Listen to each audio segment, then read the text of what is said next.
Hello friends, very very good evening. जैसे कि आप सभी जानते हैं, यह समाजशास्त्र से संबंधित क्लास है और समाजशास्त्र से संबंधित कोई भी एग्जाम हो, किसी भी एग्जाम की तैयारी कर रहे हैं, सभी के लिए महत्वपूर्ण है। और जो बच्चे इस चैनल पर नहीं, प्लीज़ चैनल को सब्सक्राइब कर लीजिएगा और ज़्यादा से ज़्यादा संख्या में शेयर कीजिए, पसंद आए तो लाइक कीजिए। फ्रेंड्स, इसकी पहले वाली वीडियो देखना चाहते हैं तो प्लेलिस्ट में आपको सारी वीडियो मिल जाएगी। चलिए देर न करते हुए आज की क्लास स्टार्ट करते हैं। यह पीजीटी स्पेशल क्लास है, तो चलिए आज का पहला क्वेश्चन है, यह तर्क किसने प्रस्तुत किया है कि परिवार को सर्वोत्तम रूप से एक संघर्ष के केंद्र के रूप में समझा जा सकता है? ऑप्शन ए क्लोवार्ड, हार्टमैन, कोरे, कपाड़िया। राइट आंसर क्या होगा? इसमें राइट आंसर क्या होगा? Option B Hartman, B correct होगा। नेक्स्ट क्वेश्चन है, मीट की महत्वपूर्ण अन्य की अवधारणा का तात्पर्य क्या है? ऑप्शन है ए व्यक्ति का केवल गैर सदस्यता समूह, और बी है व्यक्ति का केवल सदस्यता समूह, और सी है ए और बी दोनों, और डी है उपरोक्त में से कोई नहीं। राइट आंसर बताइए, इसमें सही आंसर क्या होगा? ऑप्शन सी होगा, व्यक्ति का केवल गैर सदस्यता समूह और व्यक्ति का केवल सदस्यता समूह, सी राइट होगा।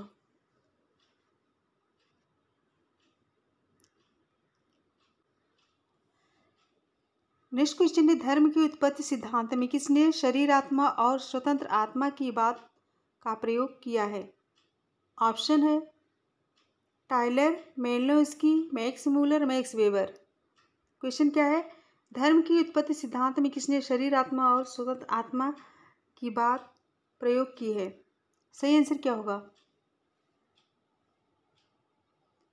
राइट आंसर होगा ऑप्शन ए टाइलर ने। किसने? टाइलर ने। नेक्स्ट है, किसने कहा है कि अपराध एक सामान्य घटना है? अपराध एक सामान्य घटना है। ऑप्शन ए लावेल जेकार, बी ए डेविड अब्राहम सेन, और सी अल्बर्ट के कोहेन, और डी इमाइल दुर्खीम। सही आंसर बताइए, अपराध एक सामान्य घटना है, किसका कहना है? Very very important. राइट होगा option D email Durkheim, D right होगा। नेक्स्ट, किसने अपराधी व्यवहार की व्याख्या के लिए भूमिका सिद्धांत तथा स्व का सिद्धांत का प्रयोग किया है? किसने अपराधी व्यवहार की व्याख्या के लिए भूमिका सिद्धांत तथा स्व के सिद्धांत का प्रयोग किया है? मेर्टन, सदरलैंड, शायोमैके, जेच मीड। आंसर बताइए। राइट होगा ऑप्शन डी जेच मीड ने, डी करेक्ट होगा। नेक्स्ट है, किसने मादक द्रव्य व्यसन के परिप्रेक्ष्य में सामाजिक अधिगम के सिद्धांत का प्रतिपादन किया है? ऑप्शन है सदरलैंड, बंडूरा, एकर्स एवं वर्गीस, अब्राहम विल्कर। पूछा गया है, किसने मादक द्रव्य व्यसन के परिप्रेक्ष्य में सामाजिक अधिगम के सिद्धांत का प्रतिपादन किया है? आंसर बताइए। राइट होगा ऑप्शन सी एकर्स एवं वर्गीस ने, सी करेक्ट होगा।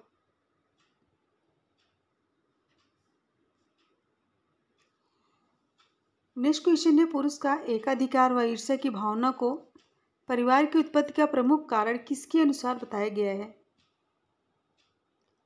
ऑप्शन है वेस्टरमार्क, ब्रिफॉल्ट, मार्गन, टाइलर। आंसर बताइए, सही आंसर क्या होगा? पुरुष का एकाधिकार व ईर्ष्या की भावना को परिवार की उत्पत्ति का प्रमुख कारण किसके अनुसार बताया गया है? राइट होगा ऑप्शन ए वेस्टरमार्क के द्वारा। किसने? वेस्टरमार्क के द्वारा। नेक्स्ट, निम्नलिखित में से कौन एक गेटो के वर्णन की सर्वाधिक निकट स्थित है? कौन एक गेटो के वर्णन की सर्वाधिक निकट स्थित है? ऑप्शन ए पश्चिमी समाजों में पाई जाने वाली गंदी बस्तियाँ, और बी नगर की प्रत्येक भाग, और सी है किसी निजात समूह द्वारा आबाद व गंदी बस्ती जो नगरीय जीवन के शेष भाग से पृथक हो, और सी है गंदी बस्ती निवास का वह प्रतिमान जो अब अस्तित्व में न हो। क्वेश्चन नंबर 7, आंसर बताइए। राइट आंसर क्या होगा? ऑप्शन सी, किसी निजात समूह द्वारा आबाद व गंदी बस्ती जो नगरीय जीवन के शेष भाग से पृथक हो। सी राइट होगा। नेक्स्ट निम्नलिखित में से कौन सा एक प्रकार हिंदू संघ परिवार का नहीं है? कौन सा एक प्रकार हिंदू संघ परिवार का नहीं है? ऑप्शन ए सामाजिक बीमा, संस्कृत की निरंतरता, स्वस्थ मनोरंजन, अपव्यय। राइट आंसर बताइए। यहाँ सही आंसर होगा ऑप्शन डी, अपव्यय। डी करेक्ट होगा। नेक्स्ट है व्यक्तिगत विघटन और सामाजिक विघटन के बीच संबंध के बारे में निम्नलिखित में से कौन सा एक कथन सही नहीं है? क्वेश्चन क्या है? व्यक्तिगत विघटन और सामाजिक विघटन के संबंध के बारे में निम्नलिखित में से कौन सा एक कथन सही नहीं है? ऑप्शन है व्यक्तिगत विघटन सामाजिक विघटन का कारण हो सकता है, बी व्यक्तिगत विघटन सामाजिक विघटन का परिणाम हो सकता है, और सी सामाजिक विघटन के साथ व्यक्तिगत विघटन का लेश मात्र भी संबंध नहीं है, और डी सामाजिक विघटन के साथ व्यक्तिगत विघटन का पारस्परिक संबंध है। आंसर बताइए। क्वेश्चन नंबर 9, राइट आंसर क्या होगा? ऑप्शन सी होगा, सामाजिक विघटन के साथ व्यक्तिगत विघटन का लेश मात्र भी संबंध नहीं है।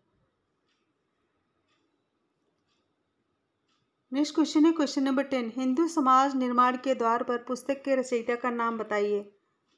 Option A J Chhattan, K M Panikkar, A R Desai, D N Majumdar. हिंदू समाज निर्माण के द्वार पुस्तक रचयिता का नाम क्या है? ऑप्शन बी, के एम पणिक्कर। बी करेक्ट होगा। यह पुस्तक के एम पणिक्कर की है। नेक्स्ट है आदर्शात्मक नियंत्रण की दृश्य टालकट पार्सन्स के अनुसार निम्नांकित में से कौन एक क्रम क्रिया व्यवस्था के अंतर्गत उपव्यवस्थाओं का सही क्रम है?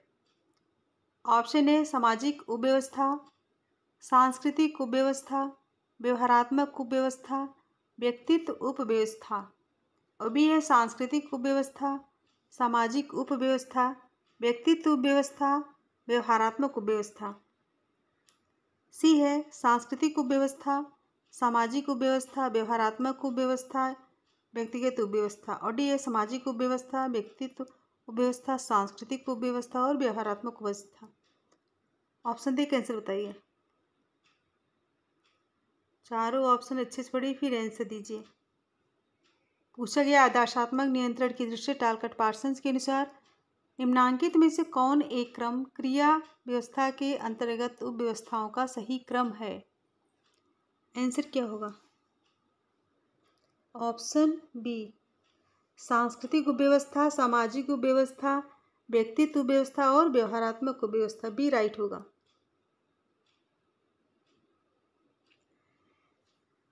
नेक्स्ट है निम्नलिखित युग्मों में से कौन सा एक युग्म सुमेलित नहीं है? कौन सा एक युग्म सुमेलित नहीं है? ऑप्शन है संदर्भ समूह आर्किमर्टन, पराहम कुले, भूमिका ग्रहण, जेजमीड, संक्रिय व्यवस्था, पार्सन्स। जो सुमेलित नहीं है वही बताना है। इसमें सही क्या होगा? राइट होगा ऑप्शन बी। पराहम किसकी है?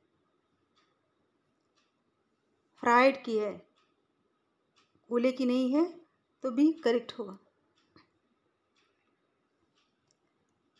नेक्स्ट है मिताक्षरा और दाय भाग क्या है? मिताक्षरा और दाय भाग क्या है? ऑप्शन है ए वर्ण व्यवस्था से संबंधित चिंतन के दो संप्रदाय, बी ए फसल की कटाई से संबंधित ग्रामीण भारत के दो त्योहार, सी ए वैदिक युग के दो दार्शनिक, डी पितृवंशीय हिंदुओं में संपत्ति के उत्तराधिकार को निर्देशित शासित करने वाले दो प्रमुख सिद्धांत। आंसर बताइए। राइट क्या होगा? ऑप्शन डी, पितृवंशीय हिंदुओं में संपत्ति के उत्तराधिकार को निर्देशित शासित करने वाले दो प्रमुख सिद्धांत। मिताक्षरा जो है उत्तरी भारत यानी कि पिता के जीवित रहते हुए पुत्र को संपत्ति का बंटवारा होता है इसमें, और दाय भाग कहाँ है? बंगाल में प्रचलित है। दाय भाग का प्रचलन कहाँ है? बंगाल में। इसमें जो है पिता के जीवित रहते हुए पुत्रों को संपत्ति का बंटवारा नहीं हो सकता है, यानी कि जब तक पिता जीवित रहते हैं तब तक इसमें संपत्ति का बंटवारा नहीं हो सकता। नेक्स्ट है, अस्तित्व चेतना का निर्धारण करता है और चेतना अस्तित्व का नहीं। कार्ल मार्क्स का यह वक्तव्य निम्नलिखित पुस्तकों में से किस एक में आया है?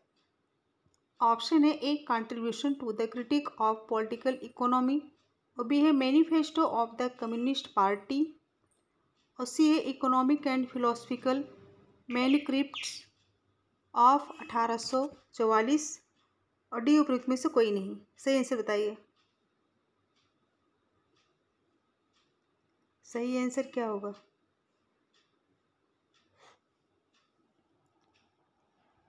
सही आंसर होगा ऑप्शन डी, कोई नहीं। डी राइट होगा। मार्क्स का यह कथन किस पुस्तक में है? किसी में भी नहीं। इसमें ऑप्शन डी राइट होगा। लेकिन बताइए वह कौन सी पुस्तक है? दास कैपिटल, वह कौन सी पुस्तक है? दास कैपिटल में बताया है। Das Kapital. नेक्स्ट है, फ्रेडरिक जेम्सन के अनुसार सांस्कृतिक प्रभु का आशय क्या है? फ्रेडरिक जेम्सन के अनुसार सांस्कृतिक प्रभु का आशय, ऑप्शन है सांस्कृतिक दृष्टि से संप्रभुजात, और बी वह संस्कृति जो अन्य संस्कृतियों पर हावी हो, और सी अत्यंत विषम रूपात्मक तथ्यों से निर्मित संस्कृत प्रतिमानों की एक नई व्यवस्था, और डी सांस्कृतिक दृष्टि से प्रभावशाली व्यक्ति। आंसर बताइए। सही आंसर क्या होगा? फ्रेडरिक जेम्सन के अनुसार सांस्कृतिक प्रभु का आशय बताइए। राइट होगा ऑप्शन बी, वह संस्कृति जो अन्य संस्कृतियों पर हावी हो। बी राइट होगा।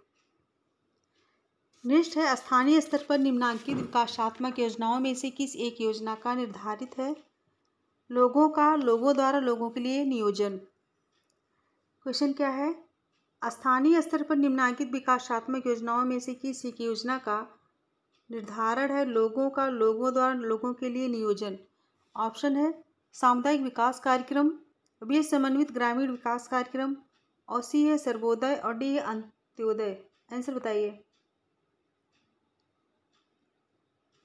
राइट होगा ऑप्शन ए, सामुदायिक विकास कार्यक्रम। 2 अक्टूबर 1952 से प्रारंभ सामुदायिक विकास कार्यक्रमों का मुख्य उद्देश्य स्थानीय स्तर पर विकास अपनी आवश्यकताओं एवं समस्याओं का स्वयं निर्धारण कर सरकारी एवं गैर सरकारी सहायता लेते हुए उनके निदान और समाधान के लिए स्वयं प्रयत्नशील होते हैं, यानी कि स्वयं प्रयत्नशील होते हैं। ए राइट होगा। नेक्स्ट है, ग्रामीण विकास का प्राकृतिक व्यवस्था प्रारूप उन्मेषित है। क्वेश्चन क्या है? ग्रामीण विकास का प्राकृतिक व्यवस्था प्रारूप उन्मेषित है। ऑप्शन है ए, सामूहिक लक्ष्य की प्राप्ति की ओर, और बी है संगठनात्मक प्रारूप के मुद्दों की ओर, और सी है विशिष्ट दस्तकारी कुशलता की ओर, और डी केवल एक उत्कृष्ट की ओर। आंसर बताइए। ग्रामीण विकास का प्राकृतिक व्यवस्था प्रारूप उन्मेषित करता है। राइट होगा ऑप्शन ए, सामूहिक लक्ष्य की प्राप्ति की ओर। ए राइट होगा।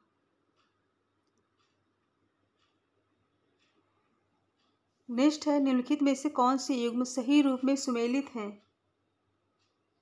सही रूप से कौन सा युग्म सुमेलित है?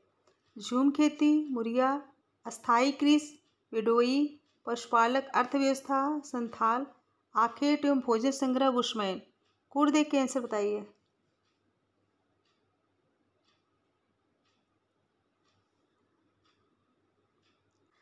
राइट आंसर क्या होगा? ऑप्शन सी होगा, झूम खेती, मुरिया, और आखेट एवं भोजन संग्रह, बुशमैन। ये दोनों राइट होंगे। सी करेक्ट है।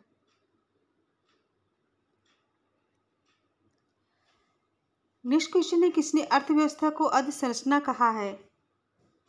किसने अर्थव्यवस्था को अधिसंरचना कहा? Marshall, Davis, MacIver, Marx. सही आंसर क्या होगा?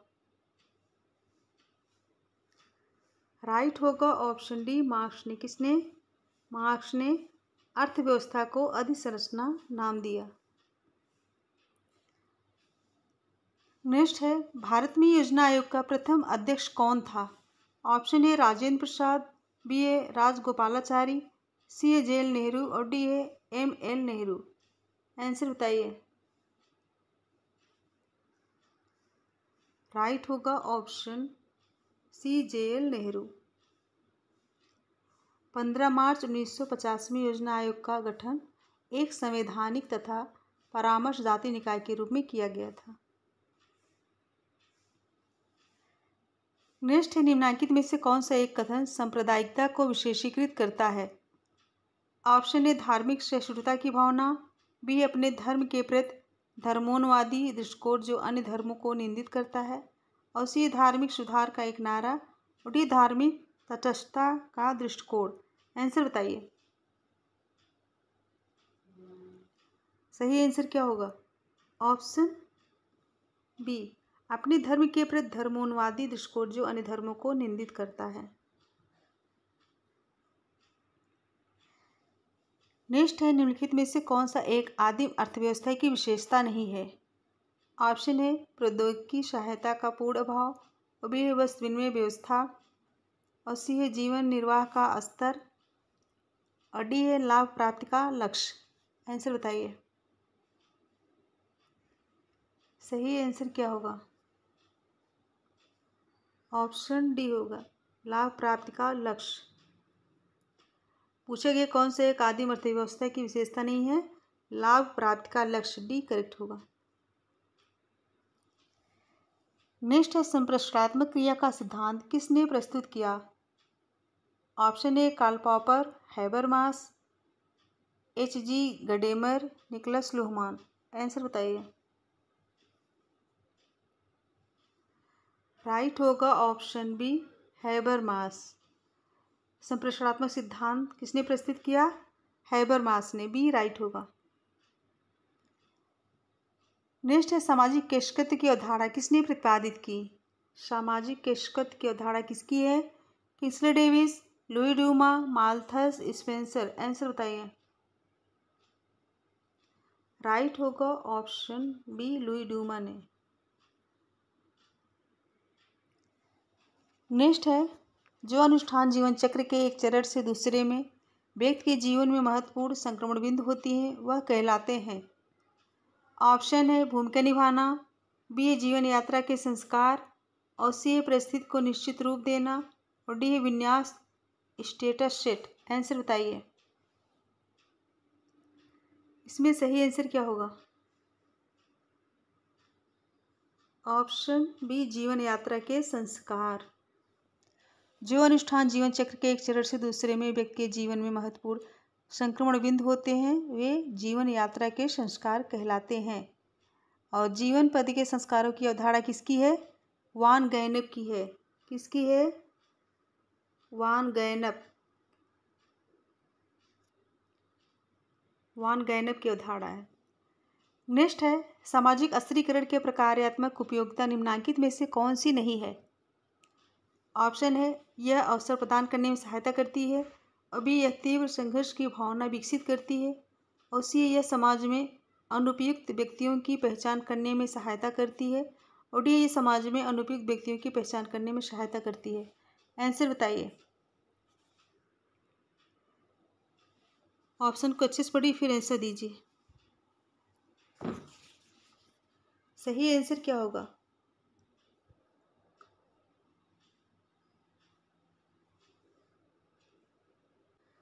राइट होगा ऑप्शन डी, यह समाज में अनुपयुक्त व्यक्तियों की पहचान करने में सहायता करती है। डी करेक्ट होगा। नेक्स्ट है क्वेश्चन नंबर 27। निम्नलिखित में से कौन सा सिद्धांत हमें विश्वास दिलाता है कि जाति प्रथा मानवीय नहीं वरन दिव्य मूल्य की है? जाति प्रथा मानवीय नहीं वरन दिव्य मूल्य की है।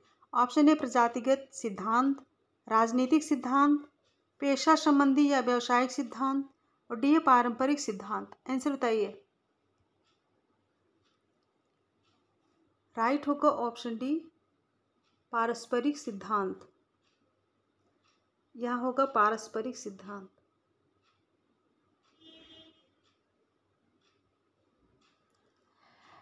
पारस्परिक सिद्धांत हमें विश्वास दिलाता है कि जाति प्रथा मानवीय नहीं वरन दिव्य मूल की है। डी राइट होगा। नेक्स्ट क्वेश्चन है क्वेश्चन नंबर 28। निम्नलिखित कथनों पर विचार करें। संस्कृतिकरण निम्नांकित की प्रक्रिया है। संस्कृतिकरण निम्नांकित की प्रक्रिया है। ऑप्शन है ए ऋजु जननी परिवर्तन आर्थोजेनेटिक, और बी है अलिंग जनित परिवर्तन हेट्रोजेनेटिक, और सी है सांस्कृतिक संरचना में परिवर्तन, और डी है कोई नहीं। अच्छे से पढ़ के आंसर दीजिए।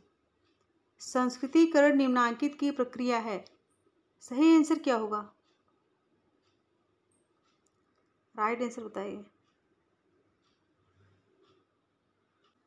इसमें राइट आंसर होगा ऑप्शन सी, अलिंग जनित परिवर्तन हेट्रोजेनेटिक और सांस्कृतिक संरचना में परिवर्तन।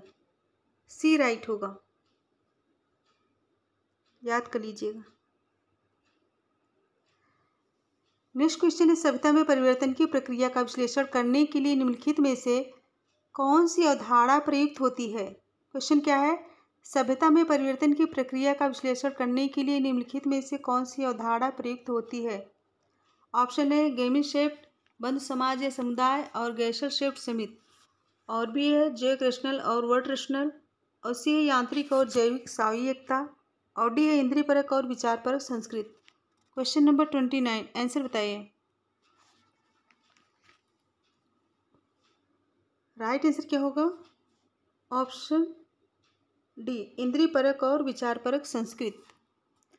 संस्कृत का गठन समाज में रहने वाले लोगों की मानसिकता के आधार पर होता है, और मानसिकताओं के आधार पर संस्कृत के 3 प्रकार बताए गए हैं। कौन कौन से? इंद्रिय परक, विचार परक और आदर्श परक। और आलपोर्ट के अनुसार संस्कृत व्यक्तित्व की उत्पत्ति के लिए पृष्ठभूमि है। डी ऑप्शन राइट होगा। नेक्स्ट है सूची 1 को सूची 2 के साथ सुमेलित कीजिए। निर्जातीय क्वेश्चन नंबर कौन सा है? 30। मिलान कीजिए। निर्जाति का मिलान किससे होगा?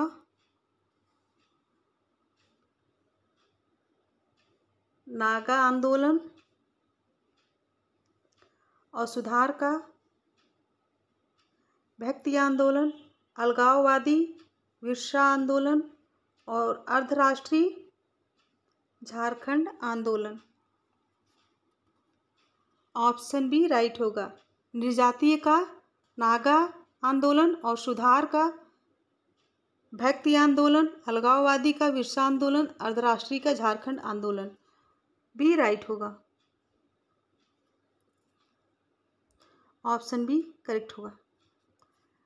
सो फ्रेंड्स, आज 30 क्वेश्चन थे और 30 क्वेश्चन कंप्लीट हुई। अगर पसंद आया तो लाइक कीजिए और कोशिश कीजिए ज़्यादा से ज़्यादा संख्या में शेयर करने की। और जो बच्चे इस चैनल पर नए हैं प्लीज़ चैनल को सब्सक्राइब कर लीजिएगा, बेल आइकन को प्रेस कीजिए जिससे आने वाला नोटिफिकेशन आप सभी तक पहुंच सके। और अभी से अपनी तैयारी में लग जाइए, अच्छी तरह से प्रिपरेशन कीजिए। सो मेरे साथ बने रहने के लिए thank you so much. Goodbye, good night.